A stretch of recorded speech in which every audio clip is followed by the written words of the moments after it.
Alliedoodle. Say hi. Say hello, everybody. And welcome back to Musongland Farm. We wanted to make a quick little video about grooming her. She needs a haircut. So I'm going to give some tips and hints on how I groom her up. I've been doing DIY groomings. She's 12 and a half, so I've been doing it for about 12 years. Are we ready to do this, huh? Get your hairs done? Oh. All right, let's go do it. Let's do a before shot. Get a good old shot of that fur. Man, look at this. Just looks like a big fluffy bear. Lots of fluffy fur. Yeah, can you spin? Allie, spin. Spin. Good. Oh, good job. You show everybody. I'm going to show you the tools that we use. So we always have a pair of good grooming shears. Very, very handy. And you got to invest in a trimmer if you're going to do DIY grooming, especially on a dog like her. She does not shed, so she just has all the hair all the time. It's a bit of a job, but if you have this, it makes it a lot more efficient. Did you just try to run away? She's always by my side, and she literally just tried to run away with her dad. Like, Dad, save me. I don't want my hair cut. I hate this. I hate doing this. Yeah. The brand I have is Andy's. And I think, gosh, I bought this years ago. I've probably had it for, I don't know, probably 8 years at least. And it has paid for itself time and time again. I think it was at least $200. So they're expensive, but they are very, very worth it. And if you think about the cost of what you're going to save not going to a groomer, it's well worth it. So what I have done to start, I do 2 sessions. I start out doing the fine detail, which is the not easy part. And I've already done that. And I take this set of shears and I trim up her eyebrows.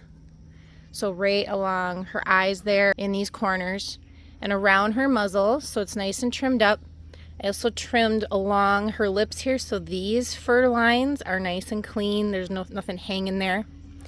I took her ears and I trimmed along the ears. I made sure to feel for where the cartilage is, where the skin is. It's right here. And then there's the excess fur so that I don't cut her. I also trim the little fur hairs inside a little bit here, so that's nice and clean so she doesn't have any issues inside her ears. And the last couple things I do is I take her paws. I get her to lay on her side. So Allie, go bang. Go bang. Show everybody how you go bang. Go bang. Good. I get her to lay on her side. It's really helpful because she doesn't have her other 4th leg back here. So it's hard for her to stand for a long time. Plus, even if you have a dog with 4 legs, it's just easier to get, hey, I need you to stay down. Get their undercarriage. So trimming up the very private stuff here, making sure she's nice and clean, and doing her paws. So I got down here and trimmed her paws as well. I got to do a little more here, but clean those up. I love to trim her outside so that we keep the mess outside. And by the way, if you're a gardener, you can use the trimmings to keep deer away in your garden beds. So love to do that. And then just get a long extension cord so we have lots of room. We're ready to get trimming. Before I even get to trimming or grooming, I always give Allie a bath. It just makes sense. It cleans everything up, cleans off the scalp, and makes the fur a lot easier to work with. All right, so we're getting going here. You can see I've got her trimmed a little bit here. I always make sure to put a little bit of oil that comes with the trimmer on here, and then you run the blade a little bit just to make sure it's nice and lubricated. And then we get going. I always put it on high because she's got real thick fur. And I always go backwards first because that's going to get your closest shave if you can go into the grain instead of against it. Sometimes you'll have a resistance and you'll have to go with the grain first, but you're going to get a closer shave like this. That's really nice and clean if you go against, like into the grain, if you will, because like her fur hairs are going this way and I am shaving right up into them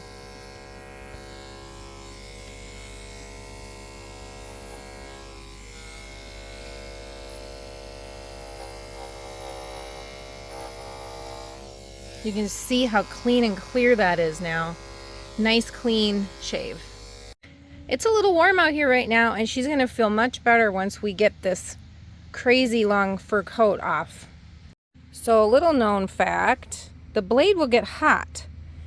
So after I've cut for, I don't know, maybe 5 or 7 minutes, the blade will heat up. It gets really warm to the touch. So I unplug my trimmer, then I pop this off, and I simply throw it in water, which will cool it down instantly. I dry it off and I put it back on. Do this probably 5 or 6 times throughout the grooming session, just to make sure she's comfortable and everything is good. All right, we're halfway through. Look at this mess. It's some kind of mullet-like situation. Her face is all cleaned up. Look at that. Lots of fur. Very nice trimmed fur. So she's halfway there.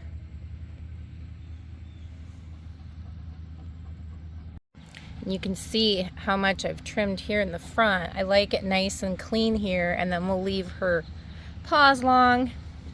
I also like to give her a little bit of eyebrow action, so I leave some of those long. And then I cut a little line here under the eye so that she's got a little bit of like a cheekbone kind of. Trim these up as best I could. I don't do them perfect, but there's still some long hairs at the bottom, but close enough. I mean, the cool thing about doodles is their fur is curly, so even if you botch it somewhere, number one, the dog isn't going to care. And number two, they have curls, so it will just start to grow in and you won't even notice it in no time. All right, we're all done. Look who's done. Did you get your hairs did, huh? High five. Oh, good job. Can you model your new haircut? Spin. Spin. Oh, good job. Nice and trimmed up. Is she looking good? Yeah. Are you gonna go get a treat now? Yeah.